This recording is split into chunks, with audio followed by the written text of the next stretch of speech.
fulɓe no wiyeede fulɓe ko arabeɓe fulɓe ko arabeɓe min yehi noon e ɗaɓɓitugol ngol hari hakkillam ɗon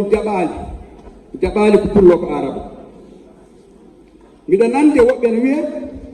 fulɓe jinnaɗo arabeɓe on ko pullo on woni nene haajor ɓe wi ko pullo woɓɓe noon so wi kadi fulɓe ko arabeɓe woni mawɓe maɓɓe jibina ko ɓen jibini ɓe fi ubbat bun nafa ɓe wiya ko ubbat bun yasir ɓe wiya ko ubbat bun amir hay goto anda ɓe ubba en tato hombo woni bo fulɓe wiyata oɗo heɓi pullo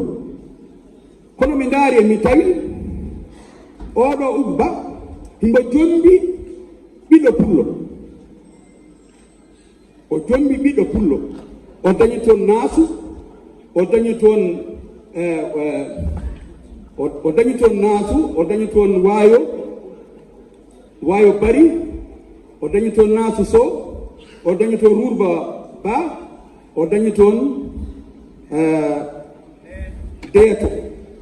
Diallo awa joni so tawi kanko ko kanko jibini fulɓe kono pulla kadi o jommuno wona kanko kay o jibini ko fulɓe ɓeeɗoɓe ɓe o wiyete o jibini ko ɓe o heɓi kono wona kanko kay woni biyeteɗo ko fulɓe iwi e makko ko waɗɗen dartu ko ɗartuɗen haa ko qur'an haa e arab haa e ko windi portoɓe tawɗen ko wiyete 8000 ans duuɓi ujunnaji 6 ko adi jibinede annabi Isa portojo goto ganɗo biyeteɗo professeur Halilot o wi 8000 ans avant Jésus Christ o wi fulɓe no wodno e nokkuji biyeteɗi Nazer e ko wiyete Tasle o wi ɗo o tawi l'extraordinaire l'aventure de Peul octobre novembre 1958 présence africaine ta yehi to nokkure moftore marore ɗemɗe ɗe ɗo windama de defte muulaɗo e nder leydi France ma e taw ɗon ndeɗo deftere walla ngoɗo miijo windago fulɓe woni duuɓi ujunnaji 6 ko adi jibinede annabi Isa joni noon en andi kay gonga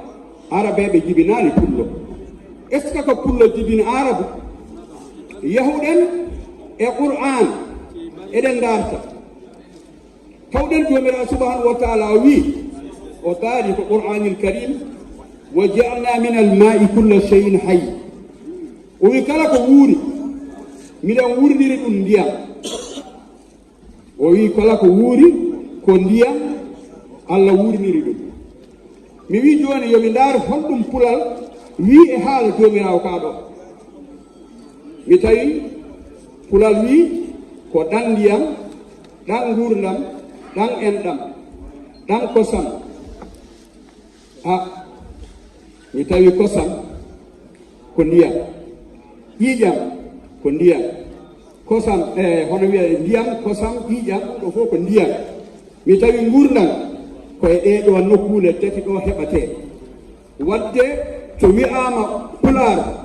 ina woduno e sayi de jomiraɗo subhanahu wa taala faala hollude wonde mo gurdam bani adama ko walla hunde fof wurude ko ndiyam ko pulla ɓuuri jaabade haala ka diƴƴe ɗe noon tawɗen ko ɗiɗi ha tati no woodi ndiyam ɗam wiyete ko ƴi'e jam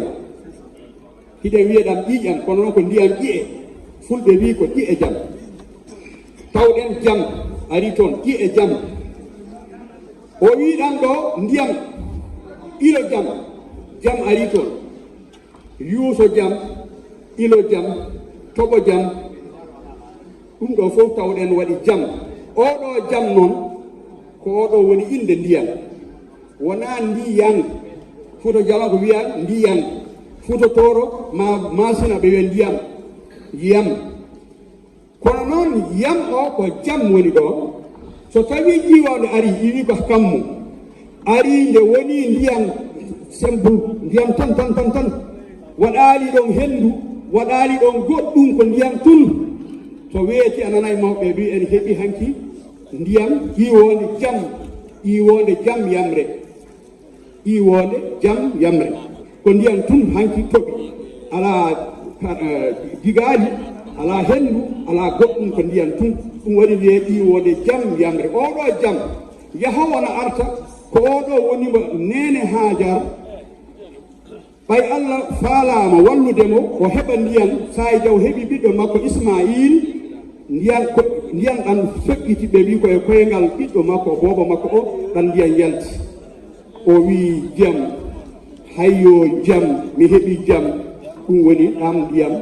wadde ko o pullo o yi ndiyam o wi inde majjam ndiyam ko oɗo jibini Isma ilo jam ɗam ha joni ilo ari ha joni ko ndiyam ɓay ilo jam ɗam ko ɗum woni o innirimo ilo jam o wimo ilo ko ila o wimo kanko Isma ko inde baba makko Ibrahim koye ɗengal maɓɓe Isma o iwata kono Isma ilo ko ilo ndiyam ɗam nana ilo jam